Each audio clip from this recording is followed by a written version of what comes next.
Hi guys, ಇವತ್ತಿನ topic ಬಂದು components. Components ಅಲ್ಲಿ ಯಾವ ಟಾಪಿಕ್ ಇದೆ ನೋಡೋಣ. ಕಾಂಪೊನೆಂಟ್ಸ್ ಅಲ್ಲಿ what is components, functions and class components, rendering a component, composing a components, create your first React components. ಇಷ್ಟು topic ಇದೆ. ಇಷ್ಟು ಟಾಪಿಕ್ಸ್ನ ಇವತ್ತು ನೋಡೋಣ.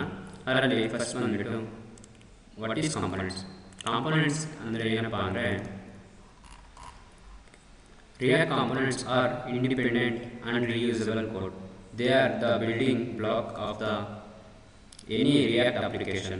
Components are the same as purpose JavaScript function but work individually to return JSX code as element for our UL. Components usually comes in two types: functional components and class components.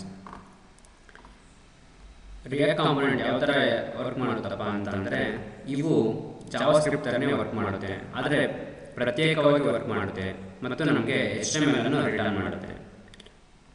ಈ ಕಾಂಪೊನೆಂಟ್ಸಲ್ಲಿ two types, ಅದರಲ್ಲಿ functional components and class components.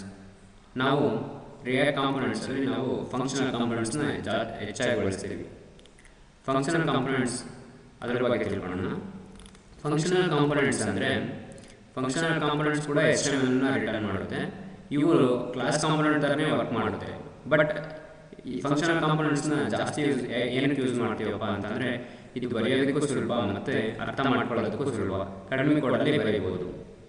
ಅದಕ್ಕೊಂದು example ನೋಡೋಣ ಬನ್ನಿ ಯಾವ ಥರ work ಆಗುತ್ತೆ ಅಂತ. ನಾನು ವಿಜುವಲ್ ಸ್ಟುಡಿಯೋ ಓಪನ್ ಮಾಡ್ಕೊತೀನಿ. ಇಲ್ಲಿ ನಾನು index.js ಅಲ್ಲೇ ರನ್ ಮಾಡ್ತೀನಿ ಪ್ರೋಗ್ರಾಮ್ನ.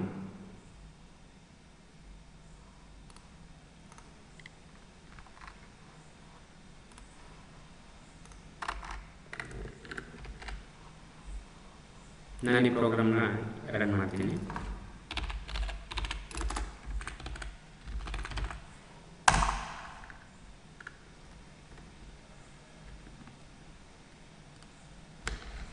ಈಗ ಈ ಕೋಡು ಕಂಪೈಲ್ ಆಗಿದೆ. ಇದು ಯಾವ ಥರ ಔಟ್ಪುಟ್ ಬಂದಿದೆ ಅಂತಂದರೆ ಐ ಆಮ್ ಕಾರ್ ಅಂತ ನನಗೆ ಔಟ್ಪುಟ್ ಬೇಕು. ಅದು ಯಾವ ಥರ ಬಂದಿದೆ ನೋಡೋಣ. ನೋಡಿ, ಐ ಆಮ್ ಕಾರ್ ಅಂತ ಬಂದಿದೆ. ಇದೇ ಔಟ್ಪುಟ್ನ ನಾವು ಕ್ಲಾಸ್ ಕಾಂಪೊನೆಂಟ್ಸಲ್ಲಿ ಯಾವ ಥರ ಬರೆಯೋದು ನೋಡೋಣ. ಕ್ಲಾಸ್ ಕಾಂಪೊನೆಂಟ್ ಅದಕ್ಕಿಂತ ಮುಂಚೆ ಕ್ಲಾಸ್ ಕಾಂಪೊನೆಂಟ್ಸ್ ಅಂದರೆ ಏನು ಅಂತ ತಿಳ್ಕೊಳ್ಳೋಣ. A class component must include the extends React component statement. The component also required a render method. This method returns HTML. Class ಕಾಂಪೊನೆಂಟ್ಸಲ್ಲಿ ಬರೀಬೇಕಾದ್ರೆ ನಾವು ಎಕ್ಸ್ಟೆನ್ಸ್ ರಿಯಾಕ್ಟ್ ಡಾಟ್ ಕಾಂಪೊನೆಂಟ್ಸ್ ಅಂತ ಬರೀಲೇಬೇಕು. ಮತ್ತು ಈ ಕಾಂಪೊನೆಂಟ್ಸ್ನ ಔಟ್ಪುಟ್ ಬರೋದಕ್ಕೆ ನಾವು ರೆಂಡರ್ ಮೆಥಡ್ನ ಯೂಸ್ ಮಾಡಬೇಕು. ಆದರೆ ನಾವು ಫಂಕ್ಷನಲ್ ಕಾಂಪೊನೆಂಟ್ಸಲ್ಲಿ ಯಾವುದೇ ರೆಂಡರ್ ಯೂಸ್ ಮಾಡ್ತಾ ಇಲ್ಲ, ಎಕ್ಸ್ಟೆನ್ಸ್ನ ಯೂಸ್ ಮಾಡ್ತಾ ಇಲ್ಲ. ಹಂಗಾಗಿ ನಾವು ಜಾಸ್ತಿ ಫಂಕ್ಷನಲ್ ಕಾಂಪೊನೆಂಟ್ಸ್ನ ಯೂಸ್ ಮಾಡ್ತೀವಿ. ಕ್ಲಾಸ್ ಕಾಂಪೊನೆಂಟ್ಸ್ ಯಾವ ಥರ ವರ್ಕ್ ಆಗುತ್ತೆ ನೋಡೋಣ.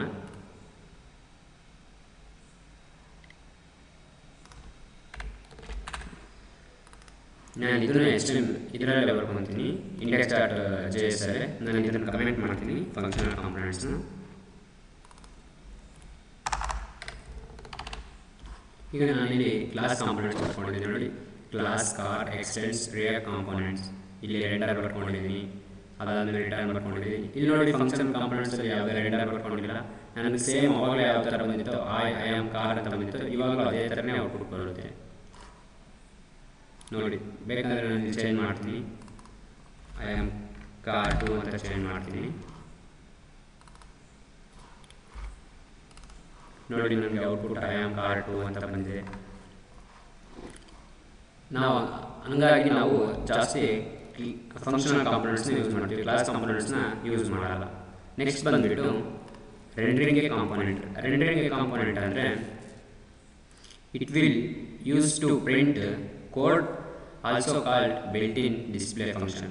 ಇದು ಏನು ಮಾಡುತ್ತಪ್ಪ ಅಂತಂದರೆ ನಾವು ಬರೆದಿರೋ ಕೋಡ್ನ ಪ್ರಿಂಟ್ ಮಾಡುತ್ತೆ ಮತ್ತು ಡಿಸ್ಪ್ಲೇ ಮಾಡುತ್ತೆ.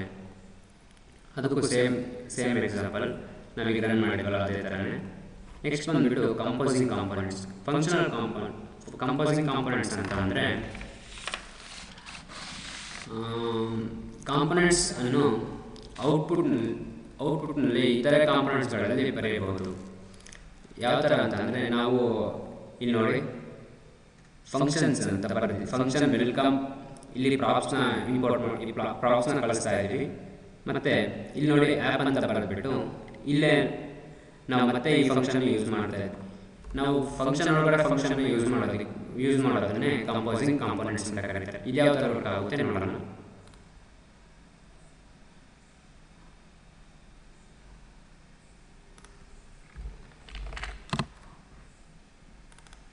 ನಾನು ಇದನ್ನು ಇಲ್ಲೇ ರನ್ ಮಾಡ್ತೀನಿ, ಇದನ್ನು ಕಮೆಂಟ್ ಮಾಡ್ಕೊತೀನಿ.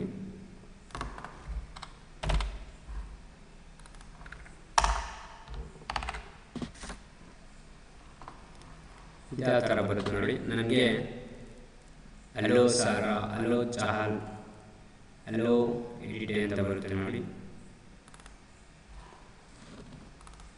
ನೋಡಿ ನಾನು ಎಲ್ಲೋ ನನ್ನ ಒಂದೇ ಸಲ ಬರೆದಿರೋದು, ಬಟ್ ನಾನು ಫಂಕ್ಷನ್ ಕಾಲ್ ಮಾಡೋದ್ರಿಂದ ನನಗೆ 3 ಸಲ ಪ್ರಿಂಟ್ ಆಗಿದೆ. ನಾನು ಇದ್ರ ಜೊತೆಗೆ ಬರ್ತಿಲ್ಲ. ಇಲ್ಲಿ ನೋಡಿ ಪ್ರೋಗ್ರಾಮ್ ನೋಡಿ, ನಾನು ಇಲ್ಲಿ ಎಲ್ಲೋ ಅಂತ ಬರ್ತಿಲ್ಲ, ಇಲ್ಲಿ ಬರ್ತಿದ್ದೀನಿ. ಇದನ್ನೇ ಫಂಕ್ಷನ್ನೇ ಕಾಲ್ ಮಾಡ್ಕೊಂಡಿದ್ದೀನಿ. ಇದನ್ನೇ ಕಂಪೋಸಿಂಗ್ ಕಾಂಪೋನೆಂಟ್ಸ್ ಅಂತ ಕರಿತೀವಿ. ನೆಕ್ಸ್ಟ್ ಬಂದುಬಿಟ್ಟು ನಮ್ಮ last step, create your first React component. ಒಂದು ರಿಯಾಕ್ಟ್ ಕಾಂಪೋನೆಂಟ್ನ ಯಾವ ಥರ ಕ್ರಿಯೇಟ್ ಮಾಡೋದು ನೋಡೋಣ. ಇಲ್ಲೇ ಟೈಪ್ ಮಾಡಿಬಿಡ್ತೀನಿ, ಇದನ್ನು ಕಮೆಂಟ್ ಮಾಡ್ಕೊತೀನಿ.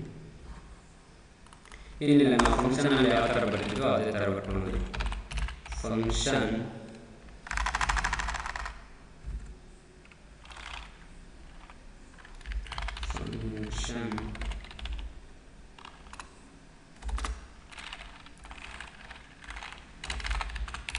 ಚಂದು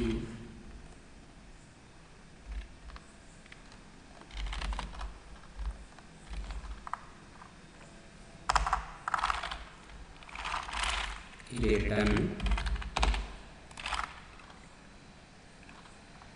ರಿಟರ್ನಲ್ಲಿ ನಾನು ಒಂದು ಡಿವಿಷನ್ ಮಾಡ್ಕೊತೀನಿ. ರಿಟರ್ನಲ್ಲಿ ಒಂದು ಡಿವಿಷನ್ ಮಾಡ್ಕೊತೀನಿ.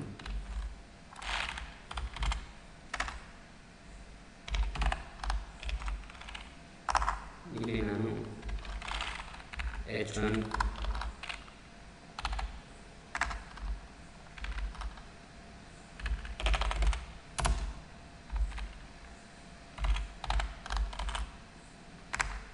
hello guys, it's my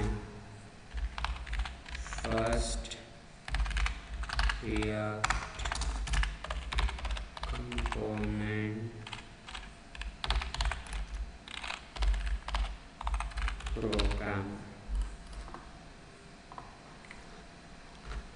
ನಾನೀಗ ಇದನ್ನು ಪ್ರಿಂಟ್ ಮಾಡೋದು. ಇದು ಯಾವ ಥರ ಔಟ್ಪುಟ್ ಬಂತೆ ನೋಡೋಣ.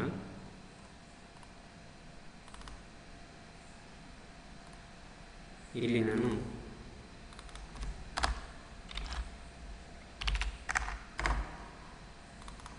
ಇದನ್ನು ಪ್ರಿಂಟ್ ಮಾಡೋದಕ್ಕೆ ನಾನು ರೆಂಡರ್ ಬರೀಬೇಕು.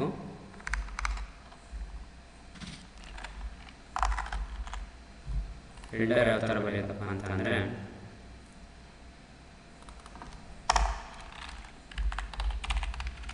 ಕಾನ್ಸ್ಟ್ root equals React down dot create root document dot get element by ID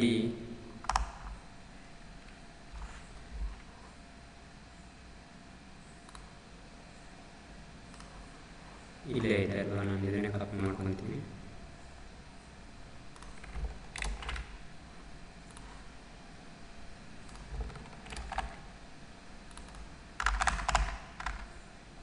ಇಲ್ಲಿಗೆ ನಾನು ನನ್ನ ಫಂಕ್ಷನ್ ನೇಮ್ ಕೊಡ್ತೀನಿ, ಚಂದು ಅಂತ.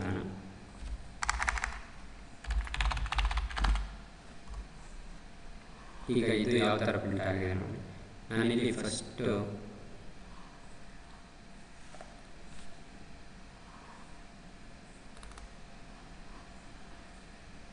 ನೋಡೋಣ ಯಾವ ಥರ ಪ್ರಿಂಟ್ ಆಗಿದೆ.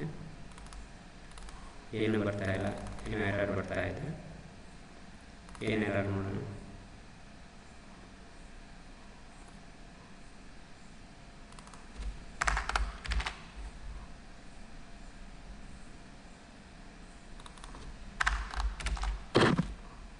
ನಾನು ಯಾವುದೇ ಫಂಕ್ಷನ್ ನೇಮ್ ಕೊಡಬೇಕಾದ್ರೆ ಆ ಫಸ್ಟ್ ಲೆಟರು ಕ್ಯಾಪಿಟಲಲ್ಲಿ ಕೊಡಬೇಕು, ಇಲ್ಲಾಂದರೆ ರನ್ ಆಗಲ್ಲ.